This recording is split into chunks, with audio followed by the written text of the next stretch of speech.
Ji, today we are going to start our third chapter of class 12th history. This is kingship, caste and class. आज हम history का third chapter करने जा रहे हैं जो कि बंधुत्व, जाति तथा समाज है एंड अर्ली सोसाइटीज और आरंभिक समाज। इसमें भी हम 600 BCE से लेकर के 600 CE के बारे में बात करेंगे। सबसे पहले Mahabharata, a colossal epic to understand social behaviour of early historic period. देखिए, महाभारत के बारे में आप जानते ही हैं कि सबसे बड़ा एक महाकाव्य है जो कि हमारे सामाजिक व्यवहार को समझने में हेल्प करता है। Historians often use textual traditions. देखिए, टेक्सचुअल ट्रेडिशंस का मतलब यहाँ पे क्या होता है, साहित्यिक परंपराओं का यूज़ यहाँ पे किया जाता था। साहित्यिक परंपराएं इसको बोला जाता है। जो टेक्सचुअल वर्ड यहाँ पे यूज़ किया गया है, टेक्सचुअल ट्रेडिशंस, इट मीन्स है कि साहित्यिक परंपराओं का उपयोग यहाँ पे किया जाता था to understand social history. Some text by lay down norms of social behaviour.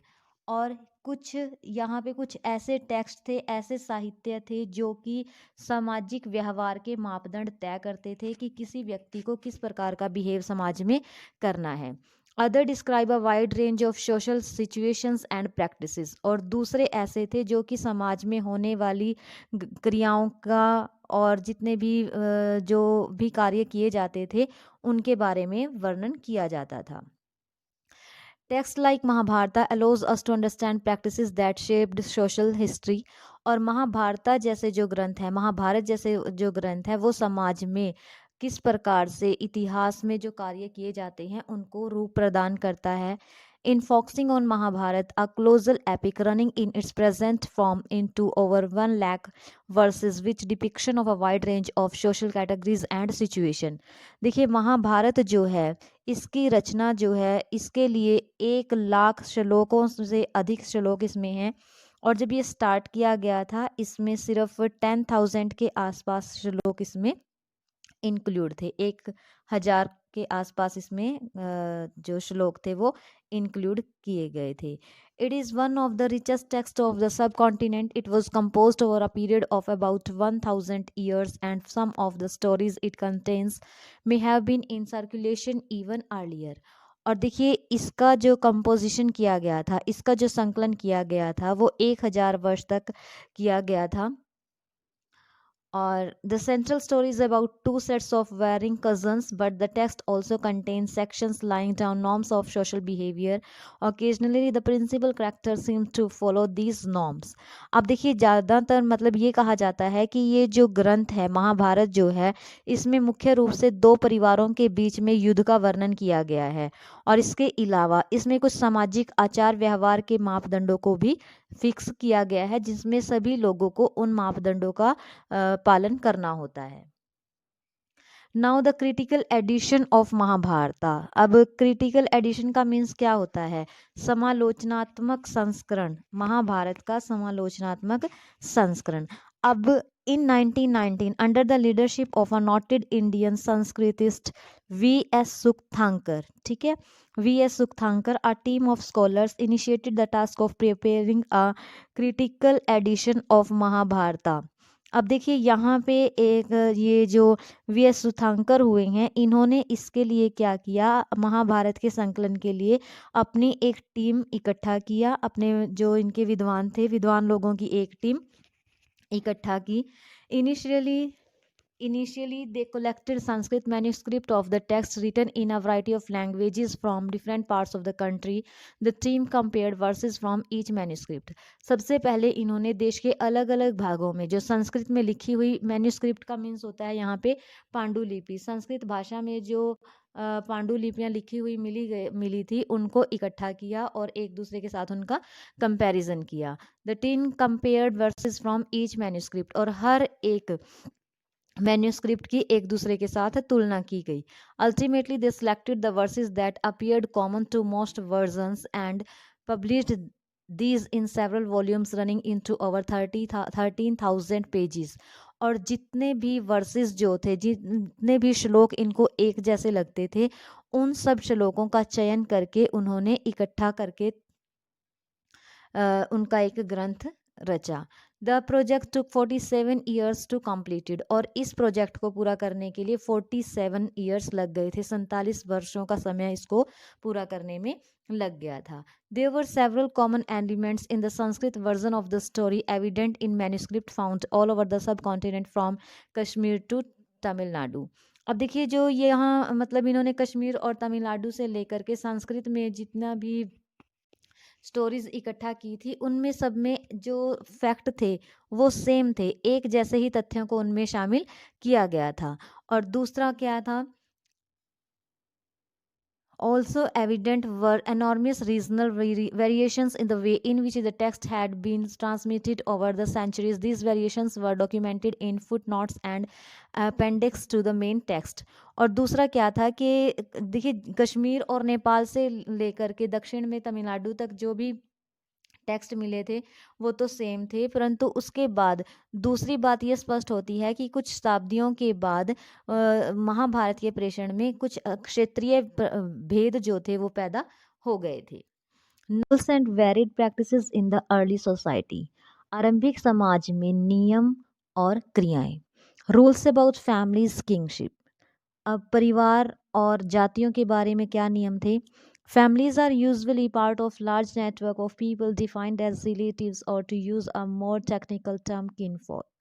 देखिए परिवार जो शब्द है, परिवार लोगों के आपसी संबंधों को प्रदर्शित करने के लिए इसका यूज़ किया जाता था, जिन्हें हम संबंधी कहते थे. और टेक्निकली लैंग्वेज में और जो हमारी तकनीकी भाषा में इसका उपयोग संबंधियों को के लिए किया जाता था, जिन्हें हम जाति समूह कह सकते थे. We notice that not all families are identical. They vary in terms of number of members, their relationship with one another, and as well as the kinds of activity they share. देखिए ये जो परिवार होते थे वो सभी एक जैसे नहीं होते थे.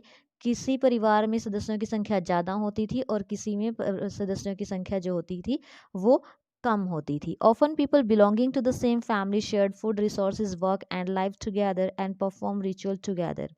अब इस परिवार में लोग क्या करते थे, आपस में बैठ कर के भोजन करते थे. रिसोर्सेज जो होते थे, संसाधनों पर इनका अधिकार होता था, मिल बांट कर उन सब का यूज़ ये लोग करते थे.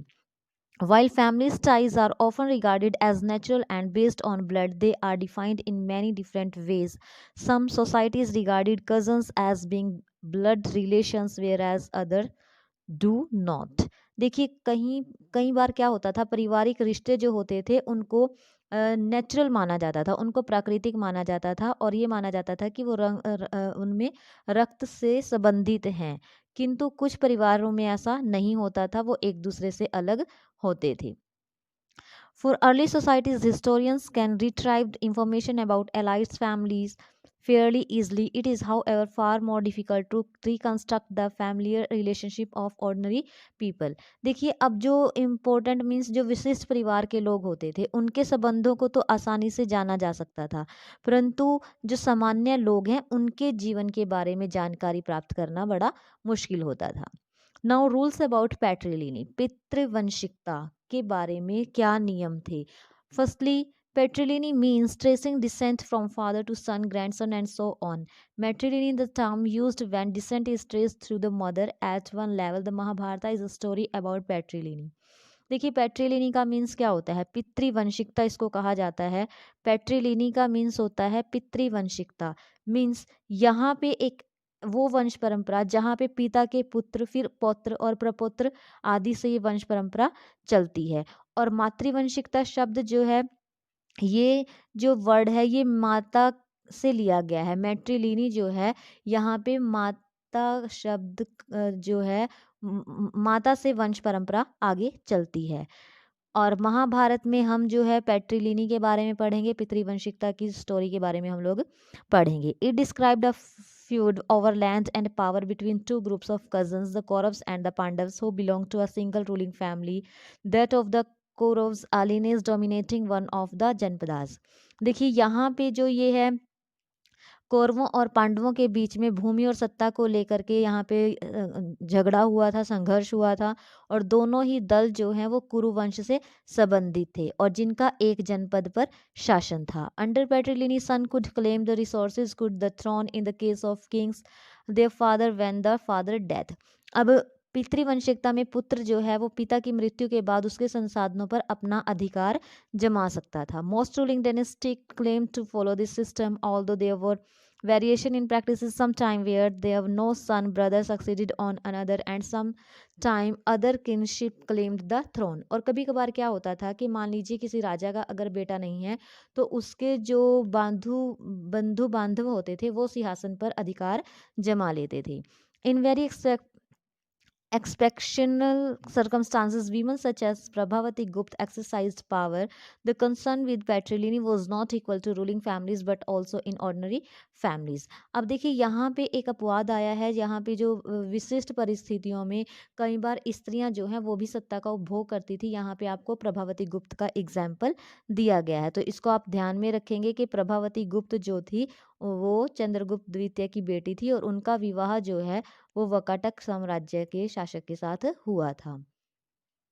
Now rules of marriage. अब विवाह के क्या नियम थे? There were two system of marriage. Marriage के दो प्रणालियां थी, endogamy and exogamy. Marriage within the king is called endogamy. जब मैरिजेस जो हैं उनका एक ही मतलब अपने ही उसमें समूहों में जब उनकी शादी हो जाती थी, इसको एंडोगेमी कहा जाता है। एंड मैरिज आउटसाइड द किन इज कॉल्ड एक्सोगेमी। और जब गोत्र से बाहर शादी होती थी तो इसको एक्सोगेमी कहा जाता था। The lifes of young girls and women belonging to allied families were often carefully regulated to ensure that there were married at the right time and to be right person. This gave rise to the belief that Kanyadan or the gift of a daughter in marriage was an important religious duty of the father. देखिए जो अमीर लोगों के घर की जो लड़कियां होती थी, उनकी जो कन्याएं होती थी, ऊंची प्रतिष्ठा वाले परिवारों की कन्याएं, उनके जीवन के ऊपर बहुत अच्छे से सावधानी से उनको नियमित किया जाता था ताकि सही समय पर उनका विवाह किया जाए। और इसका प्रभाव यह था कि कन्यादान जो है यानी कि कन्या को भेंट करना पिता का एक महत्वपूर्ण कर्तव्य माना जाता था। There are 3 type of marriages. 3 प्रकार की मैरिजेस के बारे में यहाँ पे बताया गया है। Monogamy, it is the practice of a man having one wife. Monogamy means जब एक व्यक्ति की एक ही पत्नी होती है। पॉलीगेमी और polygyny, it is a practice of man having several wife. इसमें एक व्यक्ति की काफ़ी सारी पत्नियां होती हैं। And polyandry, it is a practice of a women having several husband. Polyandry में इसको बोला जाता है बहुपति प्रथा, मीन्स एक स्त्री के अनेक पति यहाँ पे होते हैं। From 500 BCE marriage norms were complete in Sanskrit texts known as the Dharmasutras, Dharmashastras and Manusmriti. देखिए 500 BCE में मैरिज के लिए अलग अलग जो धर्म सूत्र हैं, शास्त्र हैं, उनमें बताया गया है। और of these the first 4 were considered as good, which were arranged by the parents of the boy or girl, while the remaining 4 were condemned while were not fixed by the elder. It is possible that last 4 forms of marriages were practiced by those who did not accept Brahminical norms. देखिए इसमें 8 प्रकार की शादियों के बारे में भी बताया गया है मनुस्मृति में कि 8 प्रकार के विवाह हो सकते हैं और इनमें से जो स्टार्टिंग के 4 हैं वो अच्छे माने जाते हैं और बाकी के जो 4 हैं उनको अच्छा नहीं माना जाता, उनको निंदनीय माना जाता है, क्योंकि ये विवाह पद्धतियां उन लोगों में प्रचलित थी जो ब्राह्मणीय नियमों को नहीं मानते थे। नाउ द गोत्र रूल्स फॉर वीमेन। महिलाओं के लिए गोत्र के क्या रूल्स थे, क्या गोत्र के नियम थे? One Brahminical practices was to classify people in terms of gotra. Each gotra was named after a Vedic seer and also those who belonged to the same gotra were regarded as his descendants. अब देखिए इसमें क्या होता था कि जो भी गोत्र होते थे वो किसी ना किसी वैदिक ऋषि के नाम पर होते थे और जो भी व्यक्ति उन गोत्र से संबंधित होता था वो उसी का पूर्वज आगे उनको माना जाता था, उसके वंशज उनको आगे माना जाता था। Two rules about Gotra were particularly important. Women were accepted to give up their father's Gotra and adopted that of their husband or on marriage, and members of the same Gotra could not marriage. देखिए गोत्र के बारे में 2 नियम बताए गए थे, ये बहुत इंपॉर्टेंट है। सबसे पहले तो महिलाओं के लिए क्या था कि जब एक बार एक लेडी की शादी हो जाती है तो उसको अपने फादर का जो गोत्र है उसको छोड़ना होता था और इसके अलावा अपने हस्बैंड का गोत्र उसको अडॉप्ट करना होता था। और दूसरा ये है कि जो सेम गोत्र के लोग होते थे वो एक ही गोत्र में मैरिज नहीं कर सकते थे। Now some of the Satavahana rulers were polygynous और the queens who married Satvahan rulers indicate that many of them had their father's gotra even after the marriage.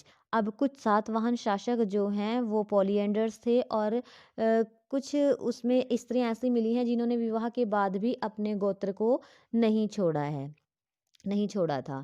As is obvious, this was opposite to the ideal of exogamy recommended in the Brahmical text. और ये ब्राह्मणीय ग्रंथों में जो बातें बताई गई थी उसके विरुद्ध कार्य इन्होंने किया था. In fact, it exemplified an alternative practice, that of the endogamy of marriage within the kin group, which is prevalent among several communities in South India. Satvahans also had marriage relation with Shaks who were considered as outcast. अब देखिए सातवाहन लोगों के साथ भी इन्होंने जो शक शासक थे उन्होंने उनके साथ शादियां की. तो ये जो भी कार्य उन्होंने करे ये ब्रह्मिकल टेक्स्ट के अगेंस्ट थे. Now were mothers important in the early society. क्या आरंभिक समाज में जो माताएं थी वो इम्पोर्टेंट होती थी, महत्वपूर्ण उनको माना जाता था. We have seen that Satavahana rulers were identified through matronymics. It means their name derived from that of the mother. देखिए सातवाहन शासक जो थे वो अपने मातृवंशिकता से चिन्हित थे, मतलब वंश से ही वो लोग चलते थे और ये अपनी माता से ही उनको ये नाम मिला था. In the case of the Satavahana we know that succession to the throne was generally patrilineal. It means son succeeded to the throne after the death of the father. परंतु यहाँ पे भी क्या था कि सातवाहन शासकों में भी पितृवंशिकता की जो प्रथा थी वो चलती हुई थी. यहाँ पे भी फादर की डेथ हो जाने के बाद जो बेटा है वो ही उसका उत्तराधिकारी बनता था. Social differences within the and beyond the framework of caste. अब सामाजिक विषमताएं वर्ण व्यवस्था के दायरे में और उससे परे. The right occupation. देखिए अब जितने हमारा जो सोसाइटी था उसको 4 पार्ट्स में डिवाइड किया गया था. ब्राह्मण, क्षत्रिय, वैश्य और शूद्र. हर किसी के काम को अलग अलग डिवाइड किया गया था. द राइट ऑक्यूपेशन, उचित जीविका. The Dharmshastras and Dharmsutras also contain rules about the tidal occupation of the 4 categories or the varnas. देखिए कितनी कैटेगरीज हैं, 4 कैटेगरीज हैं या वर्ण हैं. हमारे समाज में पुराने टाइम में 4 कैटेगरीज थी. Brahmins were supposed to study and teach the Vedas, perform sacrifices and get sacrifices performed and give and receives. देखिए ये माना जाता था कि ब्राह्मणों का जो कार्य है वो अध्ययन करना, वेदों की शिक्षा करना, यज्ञ करना और करवाना था और इसके अलावा लोगों को दान देना और दान लेना था. Next is Kshatriya. Were to engage in warfare, protect people and administrative justice, study the Vedas, get sacrifices performed and make gift. Kshatriya का क्या काम था? क्षत्रिय जो थे वो युद्ध का कर्म करते थे, लोगों को सुरक्षा प्रदान करते थे, न्याय करवाते थे, वेद पढ़ना, यज्ञ करना और दान दक्षिणा देना भी इनका कार्य था. Now the Vaishyas were expected to engage in agriculture, pastoralism and trade. और ये माना जाता था कि वैश्य जो है उनका कार्य क्या था? कृषि करना, गौ पालना, गाय का पालन करना और व्यापार करना उनका काम माना जाता था. Shudras were assigned only one occupation, that of serving the 3 higher varnas. शूद्रों के पास सिर्फ एक ही काम था. उनका ये काम था कि जो तीनों वर्ण हैं उनकी सेवा करना. One was the assert that the varna order was of divine origin.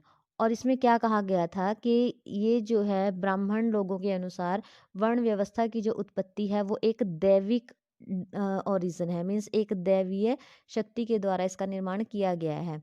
And second, they advise king to ensure that these norms were allowed within their kingdoms. और दूसरा उन्होंने क्या कहा कि शासक को यह उपदेश देना चाहिए कि जो व्यवस्थाएं बनाई गई हैं उनके राज्य में उनका पालन किया जाना चाहिए. They also reinforce these norms by stories like Mahabharata and other text. और इसके अलावा महाभारत जैसे जो हमारे ग्रंथ हैं उनमें भी इसके बारे में बताया गया है. नाउ नॉन क्षत्रिय किंग्स. नॉन क्षत्रिय किंग का मीन्स क्या होता है? अक्षत्रिय राजा. इसमें क्या होता था कि जो क्षत्रिय लोग हैं ये माना जाता था कि सिर्फ क्षत्रिय लोग हैं उन्हीं को राजा बनने का अधिकार प्राप्त था, परंतु ऐसा नहीं था. इसमें काफ़ी सारे एग्जाम्पल दिए गए हैं कि कुछ लोग ऐसे थे जो क्षत्रिय नहीं थे बट फिर भी वो लोग राजा थे. According to the Dharmashastras, only Kshatriya could be king. However, several important ruling lineages probably had different origins.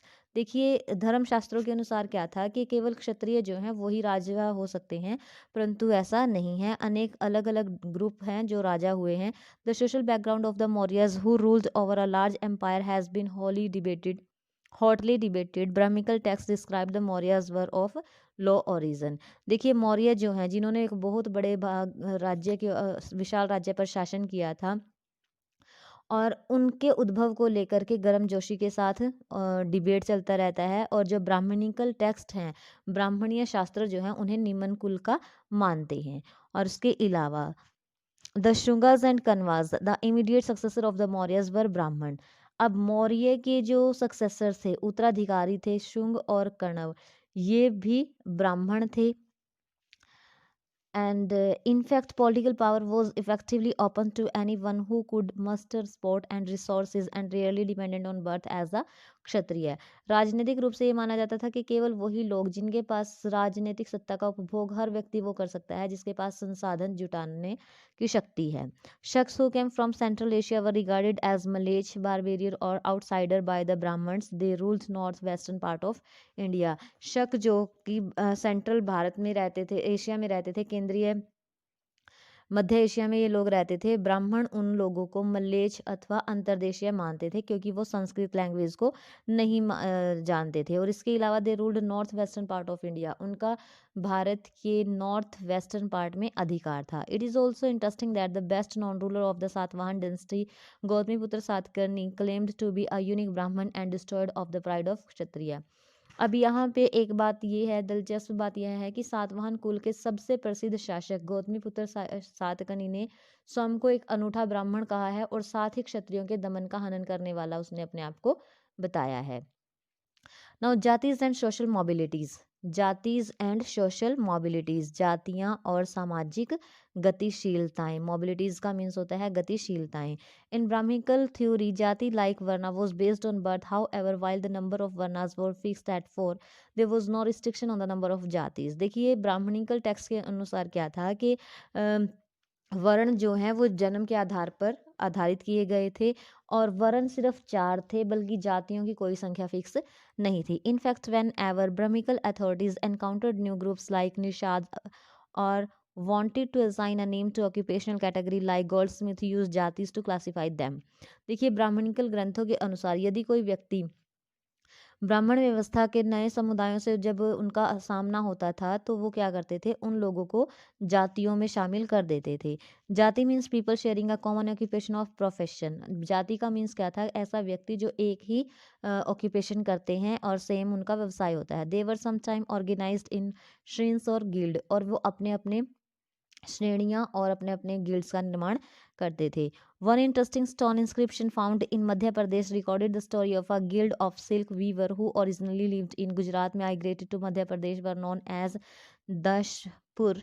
The inscription providing a fascinating glimpse of complex social process and providing insight into the nature of the guilds and shine। अब देखिए यहाँ पे एक वो मिला है, अभिलेख मिला है मंदसौर मध्य प्रदेश से। इसमें रेशम के बुनकरों की एक श्रेणी का वर्णन है जो लाट गुजरात प्रदेश के निवासी थे। वहाँ से वो मंदसौर चले गए थे, जिसे उस समय दशपुर के नाम से जाना जाता था। यह कठिन यात्रा उन्होंने अपने बच्चों और बांधवों के साथ पूरा की थी। बियॉन्ड द 4 वर्नास इंटीग्रेशन ऑफ वर्ण प्रैक्टिसेस। 4 वर्णों के परे और एकीकरण। Those who could not be easily accommodated within the framework of settled agriculturalists and those who spoke non-Sanskrit language were labeled as Malay or outcast and looked down upon। देखिए कुछ लोग ऐसे थे जो संस्कृत भाषा नहीं बोल पाते थे और जो मतलब संस्कृत भाषा उनको नहीं आती थी, ऐसे लोगों को मलेच्छ कहा जाता था और उनको निम्न दृष्टि से उनको देखा जाता था। There was a sharing of ideas and beliefs between higher varna people and forest dwellers and outcast. अब यहाँ पे क्या था कि मतलब कुछ लोग ऐसे थे जो कि उनके जो बिलीव्स थे, वो लोग जो थे जंगलों में रहने वाले जो लोग थे उनसे अलग थे। The nature of relations between this people is evident in some stories in Mahabharata. और महाभारत में कुछ जगहों पर ऐसे लोगों के आपस में संबंधों के बारे में बताया गया है। For example, Eklavya a forester who never goes to battle wanted to learn archery from the Dronacharya. यहाँ पे एक एग्जाम्पल एकलव्य का दिया है कि जो कभी भी युद्ध में नहीं गया बट फिर भी वो द्रोणाचार्य का शिष्य बनना चाहता था। Bhima, one of the five brothers of Pandava family, married Hidimba, a Rakshasi by birth, and gave birth to a child. Bhim जो कि पांडवों का भाई था, उसने भी एक राक्षसी से शादी करी थी हिडिंबा, और एक बच्चे को जन्म दिया था। Now beyond the four varnas, subordinate of the lower varnas and conflict between higher and lower varnas, चार वर्णों के परे अधीनता और संघर्ष। While the Brahmanical considered some people as being outside the system, they also adopt a sharper social divide by classifying certain social categories as untouchable. अब जो ब्राह्मण व्यवस्था से बाहर के जो लोग थे उनको अस्पृश्य घोषित कर दिया गया था। अनटचेबल्स का मीन्स होता है अस्पृश्य। ऐसा माना जाता था कि इन लोगों को छूने से और देखने से जो हायर लेवल के लोग हैं, उच्च श्रेणी के जो लोग हैं, उनका धर्म भ्रष्ट हो जाता था। Those who consider themselves as Brahmin, Kshatriya and Vaishya avoid taking food and water from those they designated as untouchable Shudras. और जो अपने आप को सुपीरियर मानते थे, अपने आप को श्रेष्ठ मानते थे, इन लोगों से कोई भी चीज़ एक्सेप्ट करने से वो मानते थे कि इससे उनका धर्म जो है वो भ्रष्ट हो जाएगा। Some of the activities of untouchables were regarded as polluting. और कुछ इनकी जो क्रियाएं होती थी उनको प्रदूषित माना जाता था। This including handling dead bodies and dead animals, क्योंकि ये जो मरे हुए पशुओं का अंतिम संस्कार वगैरह करते थे, इनके जो कार्य थे वो निम्न कोटि के माने जाते थे। These who perform such task designated as Chandals were placed at the very bottom of the hierarchy. और इस प्रकार के लोगों को चंडाल कहा जाता था, ये कि समाज में इनको नीची श्रेणी में रखा जाता था। The their touch and is some cases even seeing them was regarded as polluting.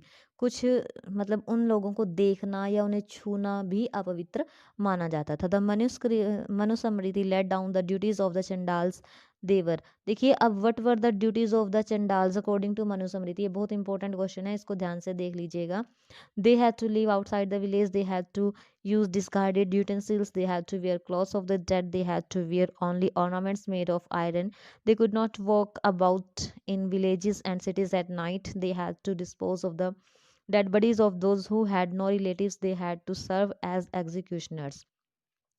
देखिए अब चंडालों के कुछ कर्तव्य यहाँ पे बताए गए हैं कि उन्हें फेंके हुए बर्तन इस्तेमाल करने होते थे, मरे हुए लोगों के वस्त्र तथा लोहे के आभूषण पहनते थे, रात्रि में वो लोग गांव में और नगरों में नहीं चल फिर सकते थे, और साथ में जिन लोगों के साथ मतलब जिनका कोई रिलेशन नहीं होता था, कोई रिलेशन में नहीं होता था, संबंधी नहीं होता था, उन लोगों की अंत्येष्टि भी यही लोग करवाते थे।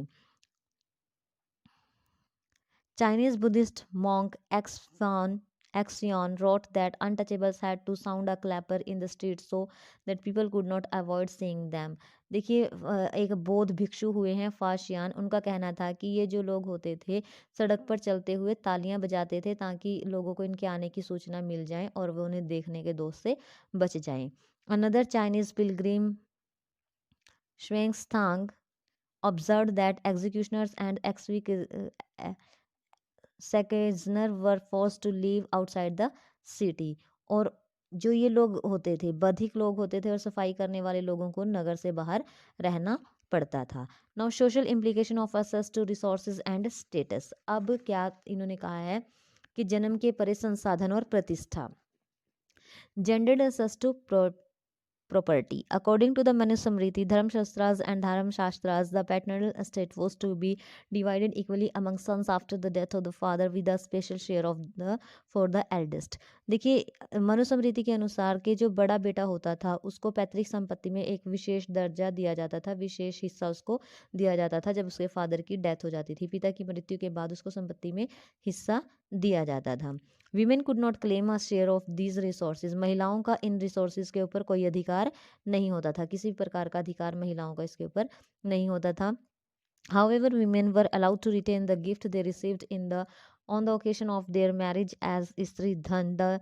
This could be inherited by their children without the husband having any claim on it.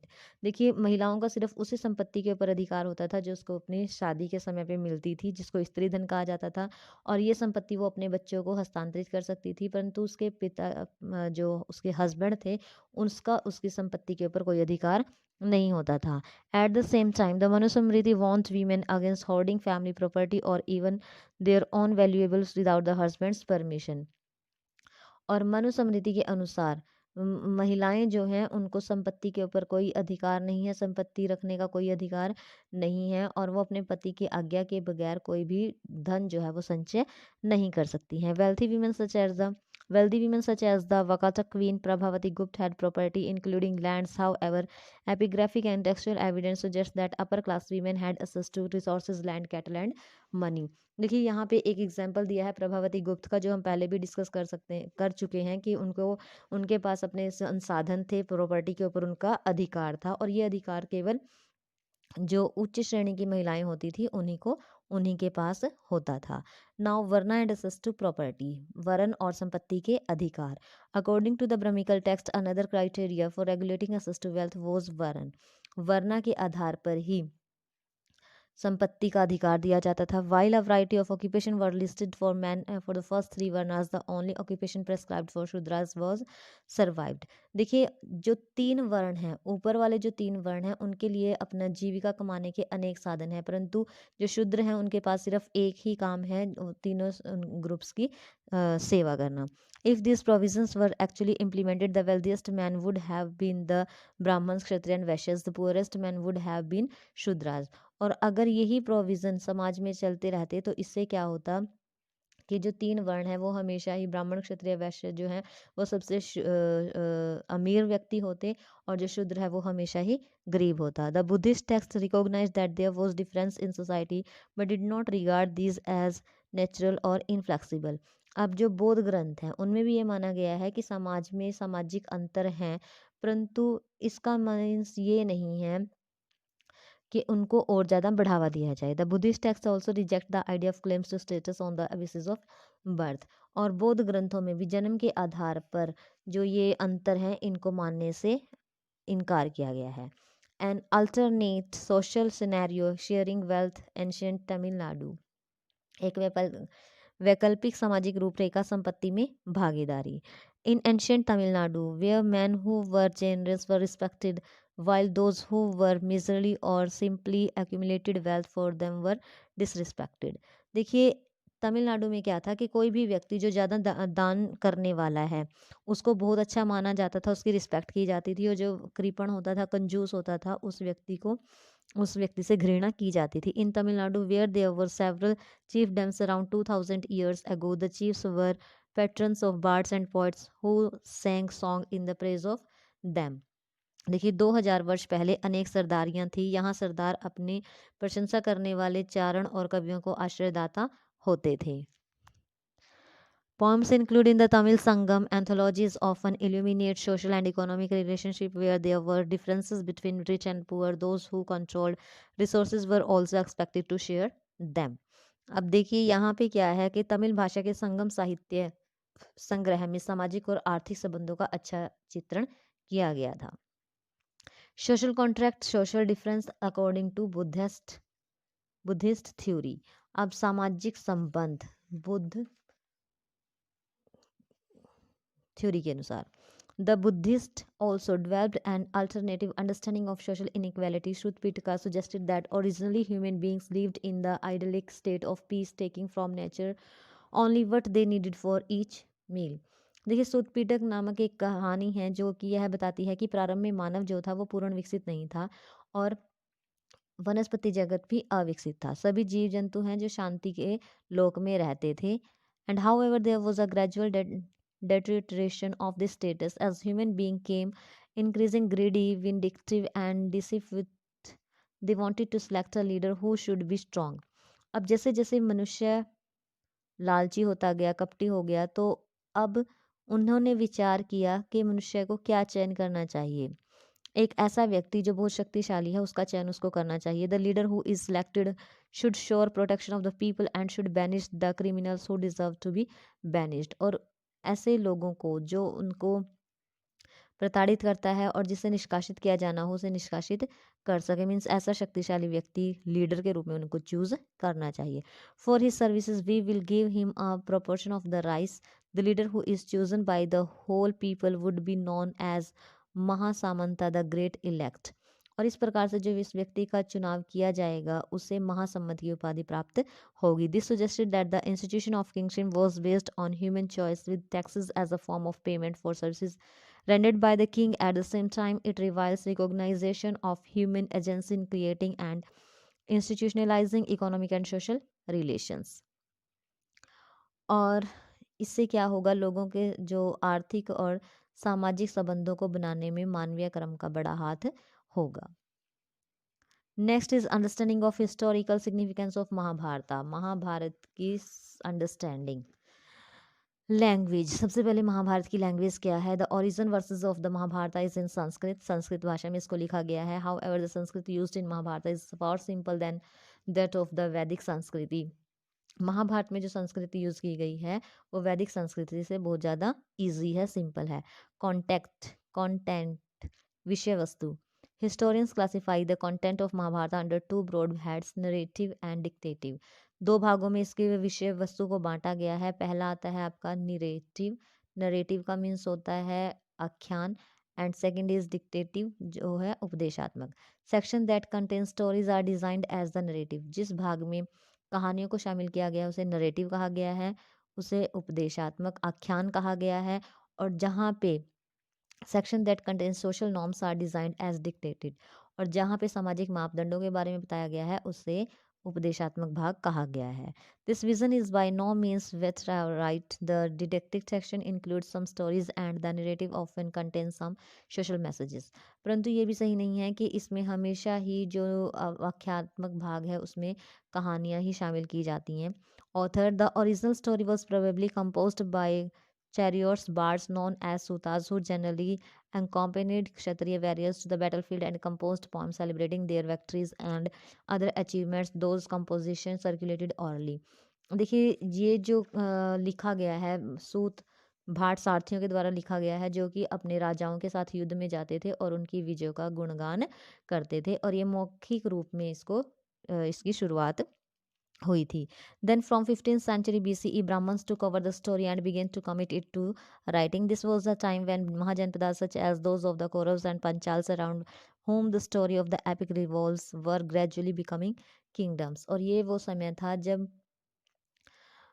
Mahabharat के 5th सेंचुरी में ब्राह्मणों ने इस कथा परंपरा पर अपना अधिकार कर लिया और इसे लिखना शुरू कर दिया। यह वह समय था जब कोरु और पंचाल इनके इर्द गिर्द ये कथा घूम रही थी और मात्र सरदारों से राजतंत्र के रूप में ये लोग उभर रहे थे। Now dates of Mahabharata. The original story was probably composed by chariot bards known as sutas and circulated the story orally from many decades. From 15th century BCE, Brahmins took over the story and began to commit it writing. This was the time when Mahajanpadas such as those of Kurus and Panchals around whom the story of the epic resolves were gradually becoming kingdoms. Between 200 BCE and 200 CE, when the worship of Vishnu was growing in importance and Krishna, one of the important figure of the epic, was coming to be identified as an incarnation of the Vishnu। अब देखिए यहाँ पे ये जो लिखा गया है ग्रंथ 200 ईस्वी पूर्व से 200 ईस्वी के बीच में यह ग्रंथ लिखा गया है, और यह वह समय था जब विष्णु देवता की आराधना प्रभावी हो रही थी तथा कृष्ण को जो इस महाकाव्य के महत्वपूर्ण नायक थे विष्णु का रूप बताया जाता था। Between 200 and 400 large didactic section resemble the Manusmriti were added in Mahabharata. और 200 से 400 ईस्वी के बीच में मनुस्मृति से मिलते जुलते हुए उपदेशात्मक प्रकरण महाभारत में जोड़े गए थे। Now the search for convergence और finding historical truth for archaeology. अब B B Lal's excavation and finding the Hastinapur. In 1951-52, the archaeologist B.B. Lal excavated a village named Hastinapur in Meerut, Uttar Pradesh. अब 1951-52 में एक पुरातत्वविद हुए हैं बीबी लाल ने मेरठ जिले के हस्तिनापुर नगर में एक गांव का उत्खनन किया था। We are not sure that this was the Hastinapur of the epic और द नेम आर कॉन्सिडेंट। और हम ये नहीं जानते कि ये वही हस्तिनापुर है जिसका महाभारत में उल्लेख किया गया है या इसका नाम उससे रिलेटेड है। B B Lal found evidence of 5 occupational level in Hastinapur of which the second and third are important। B B Lal जो हैं उन्होंने यहाँ पे 5 स्तरों के साक्ष्य उन्हें मिले हैं जिसमें से दूसरा और तीसरा जो है वो बहुत ज़्यादा महत्वपूर्ण है। There were no definite plans of house found. The walls were made of mud and mud bricks. The discovery of the mud plaster with prominent reed marks suggested that some of the houses had reed walls plastered over with mud। देखिए दूसरे और तीसरे स्तर पर मिलने वाले घरों के बारे में लाल कहते हैं जिस क्षेत्र का उत्खनन हुआ वहां से आवास गृहों की कोई निश्चित परियोजना नहीं मिली है, किंतु मिट्टी की बनी हुई कच्ची दीवारें अवश्य मिली हैं। सरकंडे की छाप वाली मिट्टी के प्लस्तर की खोज इस बात की ओर इशारा करती है कि कुछ घरों की दीवारें जो हैं वो सरकंडे की बनी हुई थी जिन पर मिट्टी का लेप चढ़ा हुआ था। In the third phase house of this period were built of mud brick as well as burnt brick। Showcase jars and bricks drains were used for draining out refuse water. Terracotta rings wells may have been used as well and drainage pits. Whether the description of the city in the epic added after the main narrative had been composed or it was a flight of poetic fancy which cannot always be verified by comparison with other kinds of evidence। देखिए तृतीय काल के जो घर हैं वो कच्ची और कुछ पक्की ईंटों के बने हुए हैं जिसमें शोषक घट और ईंटों के नाले गंदे पानी के निकास के लिए यूज़ किए जाते थे और जो वल्य कूपों का इस्तेमाल किया जाता था जिससे घर का जो गंदा पानी है उसको बाहर निकाला जा सके। Now one of the most challenging episode in the Mahabharata is Draupadi's marriage with the Pandavas. अब महाभारत की सबसे चुनौतीपूर्ण कथा है द्रौपदी का पांडवों के साथ विवाह होना। Present day historians suggest that polyandry may have been prevalent amongst ruling elite at some point of time in Indian subcontinent। देखिए इसमें क्या कहा गया है कि भारतीय उपमहाद्वीप में ये जो पोलियंड्री की जो सिस्टम है इसको रिस्ट्रिक्ट किया गया है, इसके ऊपर पाबंदियां लगाई गई थी। Another fact suggested that polyandry gradually fell into disfavour amongst the Brahmins who reworked and developed the text through the centuries. परंतु पोलियंड्री का जो सिस्टम है वो ब्राह्मणीय ग्रंथों में इसको अच्छा नहीं माना जाता था। Some historians note that while the practice of polyandry may have seemed unusual or even undesirable from the Brahminical point of view, it was prevalent in the Himalayan region। अब हिमालय क्षेत्रों में ये जो बहुपति सिस्टम था ये लागू था। Others suggest that there may have been a storage of women during time of warfare and this led to polyandry। In other words, it was attributed to the situation of crisis। और कई बार क्या होता था कि युद्ध के समय में स्त्रियों की कमी के कारण बहुप्रति प्रथा को अपनाया गया था। दूसरे शब्दों में कहें तो संकट की स्थिति में इसे अपनाया गया था। Some early sources suggest that polyandry was not the only or even the most prevalent form of marriage. We need to remember the creative literature often has its own narrative requirements and does not always literally reflect social reality but just used to create interest for a reader। और देखिए हमें यह बात ध्यान में रखनी चाहिए कि सृजनात्मक साहित्य की अपनी कथा संबंधी ज़रूरतें होती हैं जो हमेशा समाज में मौजूद वास्तविकताओं को नहीं दर्शाती हैं। Now this is last. Mahabharata is a dynamic text. Mahabharata जो है वो एक गतिशील ग्रंथ है। The growth of the growth of the Mahabharata did not stop with the Sanskrit version.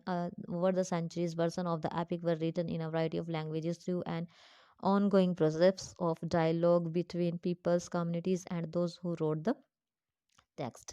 Mahabharat का विकास संस्कृत के पाठ के साथ ही समाप्त नहीं हो गया है। शताब्दियों से इस महाकाव्य में अनेक भिन्न भिन्न भाषाओं में लेख लिखे गए हैं और several stories had originated in specific origin or circulated among certain people found their way into the epic। अनेक कहानियाँ जिनका उद्भव क्षेत्र विशेष में हुआ है, जिनका खास लोगों के बीच प्रसार हुआ है, वे सब इस महाकाव्य में समाहित कर ली गई हैं।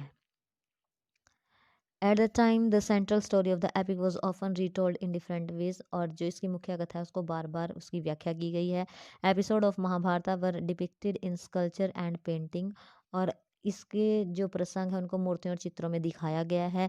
They also provide themes for a wide range of performing arts, play, dance and other kinds of narration. और इस महाकाव्य ने नाटक और नृत्य कलाओं के लिए भी विषय वस्तु प्रदान की है। तो thank you girls, this is all about your chapter. Have a nice day.